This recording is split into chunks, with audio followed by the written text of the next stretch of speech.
بسم اللہ الرحمن الرحیم۔ السلام علیکم everyone, my name is Hadiqa Saleem and welcome back to my channel. انشاءاللہ آج ہم دوسری مثال پڑھیں گے خاص کے حکم کی۔ اس سے پہلے ہم نے ایک مثال پڑھی تھی جس میں جو ہے امام ابو حنیفہ اور امام شافعی رحمہ اللہ کے مسلک کو ڈسکس کیا تھا کہ کس طرح امام ابو حنیفہ کے نزدیک جو یتربصن بانفسہن ثلاثۃ قروء میں قروء سے مراد حیض ہے، اور امام شافعی رحمہ اللہ کے نزدیک قروء سے مراد طہور ہے۔ ٹھیک ہے، اس مسئلے کو حل کیا تھا، ہم نے ڈسکس کیا تھا، امام شافعی اور امام ابو حنیفہ کا مسلک پڑھا تھا۔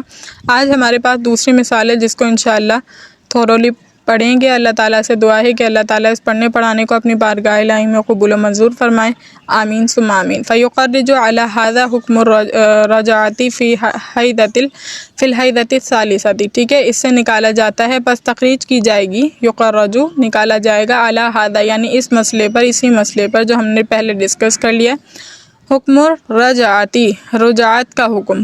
ٹھیک ہے، رجعت کا حکم یعنی شوہر نے ایک طلاق دے دی تھی، اس کے بعد وہ رجوع کرنا چاہتا ہے تو یہ رجعت کا حکم ہے۔ پھر فی الحیضۃ الثالثۃ تیسرے حیض میں، وزوالۃ وتصحیح نکاح الغیر و ابطالہ۔ ٹھیک ہے، اور اس رجعت کے حکم کے زائل ہونے کی اور غیر کا نکاح صحیح ہونے کی، نکاح الغیر غیر کا نکاح صحیح ہونے کی، و ابطالہ اور باطل کرنے کی، غیر کے نکاح کے باطل کرنے کی، وحکم الحبسی اور محبوس کرنے، اور والاطلاق والمسکنی، ٹھیک ہے، اور چھوڑ دینے کے حکم کی، اور رہائش، والانفاقی والقلعی والطلاقی اور خرچ کرنے کی، اور قلع اور طلاق، وتزوج الزوجی باختہا واربع سواہا۔ ٹھیک ہے، اور اس کے علاوہ کیا، اس متعلقہ کی بہن کے ساتھ اور 4 عورتوں کے ساتھ اس متعلقہ کے علاوہ، و احکام المیراث مع کثرت تعدادها، اور میراث کے احکام کی تخریج کی جائے گی باوجود ان احکام کی تعداد کے کثیر ہونے کے۔ ٹھیک ہے، اب دیکھیے اس میں کیا سمجھایا گیا ہے، اس پیراگراف کا ترجمہ میں نے آپ کو سمجھا دیا، سنا دیا۔ اب اس کے ایکسپلینیشن کو دیکھیے کیا بتایا گیا ہے۔ فیخرجو سے بتا رہے ہیں، یہاں سے مصنف رحمہ اللہ فرماتے ہیں کہ اس اختلاف پر کہ عدت 3 حیض ہے یا 3 طہر ہے، کئی مسائل کی تخریج ہوگی۔ صحیح، 3 حیض ہے یا 3 طہر ہے؟ امام شافعی کے نزدیک 3 طہر ہے اور ہمارے نزدیک 3 حیض ہے۔ ٹھیک ہے، جس میں امام ابو حنیفہ رحمہ اللہ اور امام شافعی رحمہ اللہ کا اختلاف ہوگا، کیونکہ امام شافعی رحمہ اللہ کے نزدیک عدت 3 طہر ہے، جب طہر میں طلاق ہوگی، اب آگے 2 طہر جب پورے ہوں گے، تیسرے حیض سے قبل عورت کی عدت پوری ہو جائے گی۔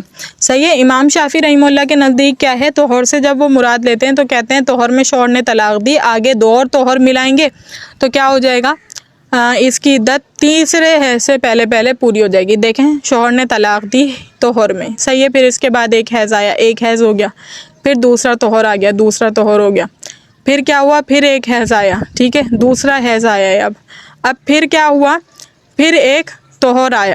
صحیح، تو امام شافعی رحمہ اللہ کے نزدیک عورت کی عدت جب طہر سے ہم نے کنسیڈر کی تو تیسرے حیض کے آنے سے پہلے عورت کی عدت کمپلیٹ ہو چکی۔ صحیح ہے، چارٹ کے ذریعے یا آپ ڈرائنگ ڈرا کر کے، یعنی آپ ڈائیگرام ایک طہر لکھیں، اس کے بعد لکھیں امام شافعی کے نزدیک پہلا طہر ہے، پھر اس کے بعد حیض لکھیں، پھر طہر لکھیں، پھر حیض لکھیں، پھر طہر لکھیں، تو آپ کو پتہ چل جائے گا 3 طہروں میں جب عدت پوری ہو گئی تو تیسرے حیض کے آنے سے پہلے طہر کمپلیٹ ہو گئے تھے۔ اس عورت کی جو آزاد متعلقہ تھی اور ذوات الحیض تھی اور مدخولہ تھی، اس عورت کی عدت کمپلیٹ ہو گئی۔ ٹھیک ہے، اب دیکھیے اب کیا کہا گیا، اور امام ابو حنیفہ رحمہ اللہ کے نزدیک ایک عدت 3 حیض ہے، نزدیک عدت 3 حیض ہے۔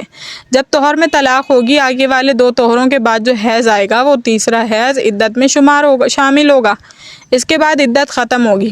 صحیح ہے، امام ابو حنیفہ کا بھی موقف آپ جانتے ہیں، شوہر نے طہر میں طلاق دی، اس کے بعد ایک حیض آیا، پھر دوسرا طہر آیا، پھر دوسرا حیض آیا۔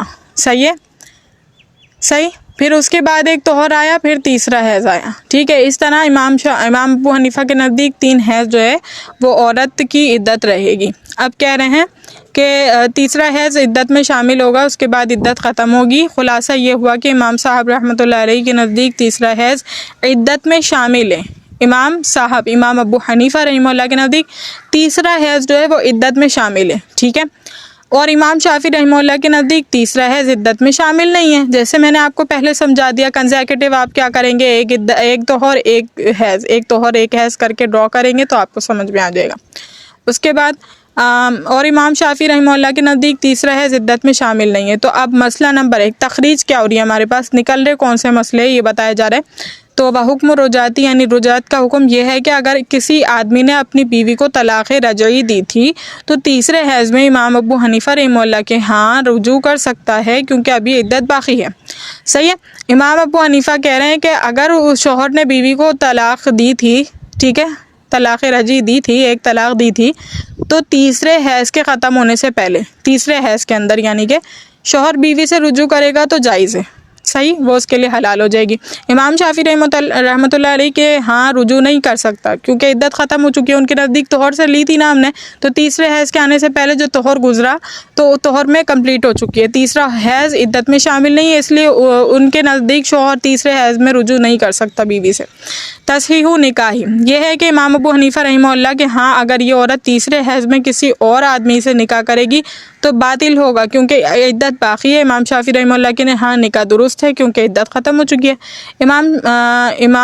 امام شافعی کے نزدیک، امام ابو حنیفہ کا پہلے بتائے، تو امام ابو حنیفہ کے نزدیک کیا ہوگا کہ اگر یہ عورت تیسرے حیض میں، صحیح ہے، تیسرے حیض میں کسی اور مرد سے نکاح کرنا چاہے گی، ابھی اس شوہر کی پہلے شوہر کی سابقہ کی عدت میں تھی، اب تیسرے حیض کے اندر اگر کسی مرد سے نکاح کرنا چاہے گی تو اس کے لیے جائز نہیں ہوگا کیونکہ تیسرا حیض اور تیسرا حیض اس کی عدت میں شمار ہے، ایک کی عدت میں دوسرے سے نکاح جائز نہیں ہے. صحیح. لیکن امام شافعی رحمہ اللہ کے نزدیک جو ہے کیا ہوگا، حیض کے اندر یعنی تیسرے حیض کے اندر وہ دوسرے مرد سے نکاح کر سکتی ہے کیونکہ عدت ختم ہو چکی ہے اور عدت کے بعد عورت کے لیے نکاح کرنا جائز ہوتا ہے. صحیح. اس کے بعد کہہ رہے ہیں وحکم الحبسی، امام ابو حنیفہ رحمہ اللہ کے ہاں یہ عورت تیسرے حیض میں بھی محبوس رہے گی، شوہر کے گھر سے باہر نہیں نکل سکتی کیونکہ عدت باقی ہے. امام شافعی رحمہ اللہ کے ہاں نکل سکتی ہے کیونکہ عدت ختم ہو چکی ہے. حکم الحبسی، حبس کا مطلب ہے گھر میں رکے رہنے، ٹھہرے رہنے کا حکم. صحیح. تو امام ابو حنیفہ کے نزدیک جب تیسرے حیض میں اس کی عدت برقرار ختم نہیں ہوئی تو تیسرے حیض میں بھی اس کے لیے شوہر کے گھر میں رکنا ضروری ہے. لیکن امام شافعی رحمہ اللہ کے نزدیک تیسرے حیض میں اس کے لیے شوہر کے گھر میں رکنا ضروری نہیں ہے کیونکہ عدت ختم ہو چکی ہے اور اب وہ گھر وہ جا سکتی ہے شوہر کے گھر سے. ٹھیک ہے. اس کے بعد المسکنہ، یعنی امام ابو حنیفہ رحمہ اللہ کے ہاں تیسرے حیض میں اس عورت کا سکنا اور نفقہ شوہر کے ذمہ ہوگا کیونکہ عدت باقی ہے. امام شافعی رحمہ اللہ کے ہاں سکنا اور نفقہ لازم نہیں ہوگا کیونکہ عدت ختم ہو چکی ہے. امام ابو حنیفہ کے نزدیک کیا ہے کہ بیوی عدت میں بیٹھی ہوئی ہے شوہر کی، صحیح، تو بیوی کا سکنا اور نفقہ جو ہے وہ شوہر کے ذمہ لازم ہوگا. ٹھیک ہے. اس کی وجہ سے وہ بیٹھی ہے عدت پہ ٹھہری ہے. تیسرے حیض کے اندر کی بات کر رہی ہوں میں. اور امام شافعی رحمہ اللہ کے نزدیک تیسرے حیض میں شوہر پر بیوی کا سکنا اور نفقہ لازم نہیں ہوگا کیونکہ عدت مکمل ہو چکی ہے. ٹھیک ہے.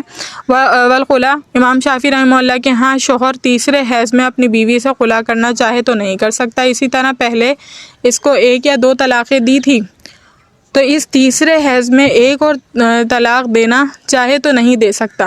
یعنی اب تمام احکام، تمام جو رابطے، تعلقات منقطع ہو گئے. تو جو تعلقات اور جو کام وہ نکاح کی صورت میں کر سکتا ہے تو تیسرے حیض میں کیونکہ نکاح باقی نہیں رہا، طلاق ہو چکی ہے، عدت کمپلیٹ ہو چکی ہے، تو اس وجہ سے ان چیزوں کا بھی حکم نہیں لگایا جا سکتا. یعنی خلا وہ کر سکتا ہے کس صورت میں، یعنی کہ خلا ہو سکتا ہے جب بیوی اس کے حق میں ہو، بیوی موجود ہو اس کے حق میں، لیکن اب موجود نہیں ہے کیونکہ تیسرے حیض میں ہے وہ، اور امام شافعی کے نزدیک تیسرے حیض میں عدت مکمل ہو چکی ہے، اس لیے نہ مزید طلاقیں دے سکتا ہے. ٹھیک ہے. 2 طلاقیں دی تھی تو اس تیسرے حیض میں ایک اور طلاق دینا چاہے تو یہ بھی نہیں ہو سکتا اور نہ ہی خلا کر سکتا ہے کیونکہ عدت ختم ہو چکی ہے، وہ عورت اجنبیہ بن چکی ہے. امام اعظم رحمۃ اللہ علیہ کے ہاں اس تیسرے حیض میں خلا اور طلاق دونوں ہو سکتی ہیں کیونکہ عدت باقی ہے. ٹھیک ہے. عدت باقی ہے، اس وجہ سے خلا اور طلاق دونوں ہو سکتی ہے. مسئلہ 6 تزوج الزوج، اگر تیسرے حیض میں یہ خاوند اپنی بیوی کی بہن کے ساتھ نکاح کرنا چاہے یا اس آدمی کی 4 بیویاں تھیں، ایک کو طلاق دی تھی، اس بیوی کے علاوہ چوتھی سے نکاح کرنا چاہے یا اس کے علاوہ 4 عورتوں سے نکاح کرنا چاہے تو اس تیسرے حیض میں تو ہمارے ہاں یہ جائز نہیں ہے کیونکہ عدت ابھی باقی ہے، اور امام شافعی رحمہ اللہ کے نزدیک جائز ہے کیونکہ عدت ختم ہو چکی ہے۔ 3 مسئلے یہاں پر بیسیکلی سمجھائے گئے کہ شوہر اس بیوی جس کی بیوی جو ہے تیسرے حیض میں ہے اور عدت گزار رہی ہے شوہر کی، ٹھیک ہے، تو امام ابو حنیفہ رحمہ اللہ کے نزدیک شوہر اس بیوی کی بہن سے شادی نہیں کر سکتا کیونکہ تیسرے حیض میں ان کے نزدیک عدت باقی ہوتی ہے، تو اور بیوی کی موجودگی میں اس کی بہن سے نکاح کرنا جائز نہیں ہوتا، صحیح، کہ حضور صلی اللہ علیہ وآلہ وسلم نے فرما دیا ہے کہ 2 عورتوں کو 2 محارم خواتین کو جمع نہیں کرو اپنے نکاح میں، صحیح، اور بہنوں میں جو ہے وہ صلہ رحمی کا تعلق ہوتا ہے، اور جب یہ اس طرح رشتے میں بن جائیں سوتن کے رشتے میں تو پھر صلہ رحمی کا جذبہ باقی نہیں رہتا، اس وجہ سے منع کیا گیا ہے۔ تو اس صورت میں کیا ہوگا، امام ابو حنیفہ کے نزدیک شوہر کا اس کی بہن سے نکاح کرنا جائز نہیں ہوگا کیونکہ نکاح باقی ہے، صحیح۔ اسی طرح اگر شوہر کی یہ چوتھی بیوی تھی تو اس کی عدت یعنی اس کے تیسرے حیض میں وہ کسی اور عورت سے نکاح نہیں کر سکتا کیونکہ بیک وقت اس کے نکاح میں 4 عورتیں موجود ہیں، اور مرد کے لیے بیک وقت 4 کی اجازت ہے، 4 سے زائد کی اجازت نہیں ہے، صحیح۔ اسی طرح اگر یہ جو ہے اس کے علاوہ 3 نکاح کرنا چاہے، صحیح، اس کے علاوہ مزید نکاح کرنا چاہے تو وہ 4 نہیں کر سکتا، 3 کر سکتا ہے، ٹھیک ہے، کیونکہ یہ ابھی اس کے نکاح میں باقی ہے، اور اس کے برعکس تمام مسائل ہوں گے۔ امام شافعی رحمہ اللہ کے نزدیک اس کی بہن سے بھی نکاح کر سکتا ہے، صحیح۔ اگر یہ چوتھی بیوی تھی اپنے شوہر کی تو اس کی عدت مکمل ہو چکی ہے اور ایک مزید اور نکاح کر سکتا ہے کیونکہ اس سے طلاق ہو چکی ہے، تو بیک وقت اس کے نکاح میں 3 بیویاں موجود ہیں اور ایک سے کرنے کی مزید گنجائش اس کے پاس ہے، صحیح۔ اسی طرح تمام مسئلے ہوں گے۔ اس کے بعد کہہ رہے ہیں کہ احکام المیراثی، میراث کے احکام بھی تعداد میں کثیر ہونے کے باوجود اسی اختلاف پر متفرع ہوں گے۔ میراث کے تمام جو احکام ہیں، ٹھیک ہے، وہ تمام اسی پر متفرع ہوں گے۔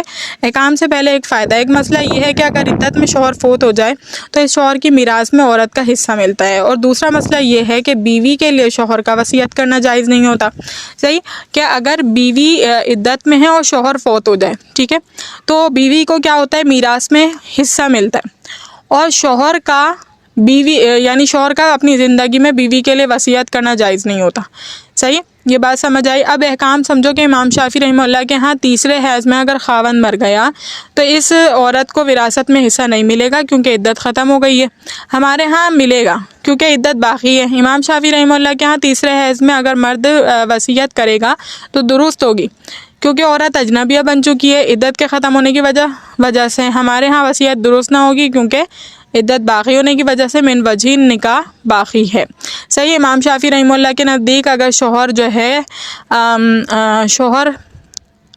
بیوی جو ہے یعنی تیسرے حیض میں ہے اور شوہر کا انتقال ہو گیا تو بیوی کو کچھ بھی نہیں ملے گا کیونکہ بیوی اس کے نکاح میں نہیں ہے، اور اگر بیوی یعنی تیسرے حیض میں شوہر جو ہے کچھ وصیت کرے گا بیوی کو امام شافعی کے نزدیک تو بیوی اس کی مالک ہو جائے گی کیونکہ بیوی جو ہے اب پہلے سابقہ بیوی جو تھی اب اس کی، تو وہ عورت جو ہے وہ اس کی اپنے شوہر کی وہ اجنبیہ ہے اور اجنبیہ کے لیے وصیت کرنا جائز ہے، جبکہ امام ابو حنیفہ کے نزدیک تیسرے حیض میں اگر شوہر مر جائے تو اسے نفقہ سکنا وغیرہ ملے گا کیونکہ اس کی عدت میں مری ہے، اس کی عدت کے دوران شوہر مرا ہے، بیوی کی عدت کے دوران شوہر کے مرنے کی وجہ سے اسے سکنا وغیرہ ملتا ہے، ٹھیک ہے، اور یعنی کہ بیوی کے عدت کے دوران اور شوہر کیا وصیت کرنا جائز نہیں کیونکہ وہ ابھی اس کے نکاح میں موجود ہے اور عورت کے لیے بیوی کے لیے میراث کا وہ کرنا جائز نہیں ہوتا۔ امید کرتی ہوں لیکچر اچھی طریقے سے سمجھ آ گیا ہوگا۔ اللہ تعالیٰ سے دعا ہے کہ اللہ تعالیٰ اس پڑھنے پڑھانے کو اپنی بارگاہ الہی میں قبول و منظور فرمائے۔ وآخر الدعوانا الحمد للہ رب العالمین۔ السلام علیکم۔